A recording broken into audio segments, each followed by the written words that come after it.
this is Kaushalya, wellness coach from Wellness community. So நம்மள நிறைய பேர் ஆசிட் ரிஃப்ளெக்ஸ் அப்படின்ற ஒரு கண்டிஷனால எஃபெக்ட் ஆயிருப்பாங்க. இது எதனால வருது அப்படின்னா நம்ம ஃபுட் கொடுக்கும் பொழுது அதுல ஸ்டொமக்ல என்டர் ஆகிறதுக்கு ஸ்பின்டர் மசில் அப்படின்றது கரெக்டா ஓப்பன் அப் ஆகணும், க்ளோஸ் ஆகணும். என்டர் ஆனதுக்கு அப்புறம் ஃபுட் என்டர் ஆனதுக்கு அப்புறம் அது ப்ராப்பரா க்ளோஸ் ஆகல அப்படின்ற பட்சத்துல நம்மளோட இந்த ஸ்டொமக் ஆசிட் அதுல வழியா ரிட்டர்ன் ஆகும். இதுதான் ஆசிட் ரிஃப்ளெக்ஸ் அப்படின்னு சொல்றோம். இதை நம்ம ட்ரீட் பண்ணாம விட்டுட்டோம் அப்படின்னா ஈசோஃபேகல் லைனிங் இதை அரிச்சு அல்சர் வரதுக்கான வாய்ப்புகள் இருக்கு.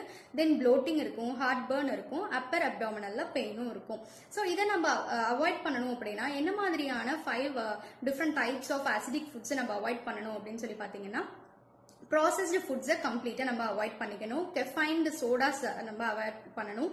குளூட்டன் ஃபுட்ஸ் அதாவது வீட், சோயா, கார்ன் இந்த மாதிரியான இதை சிலதை அவாய்ட் பண்ணிக்கணும். ஹைட்ரஜனேட்டட் ஃபேட்ஸ் அவாய்ட் பண்ணணும்.